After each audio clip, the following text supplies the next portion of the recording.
सुपडा साप असे बोलण्याला केले जातो माळशिरसमध्ये भारतीय जनता पार्टीचा सुपडा साफ करणारी अवलाद अजून जन्माला यायची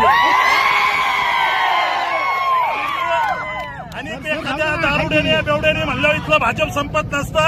इथलं भाजप हे ताकदीने उभा करायचं काम राम संपतेने केलेलं आहे.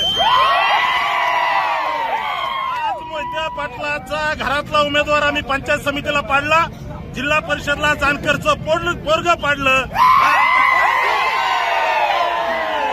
राज्याचे नेते देवाभाऊ जयाभाऊ यांचा हा विजय आणि यामुळे हा विजय मी या ठिकाणी इथल्या जनतेच्या चरणी समर्पित करतो. इथल्या जनतेला त्या ठिकाणी विश्वास देतो. तुम्ही जो विश्वास आमच्यावर टाकलाय त्याला कधीही तडा जाणार नाही. लोकसभा आणि विधानसभेचा एकत्रित कार्यक्रम आम्ही केलेला आहे.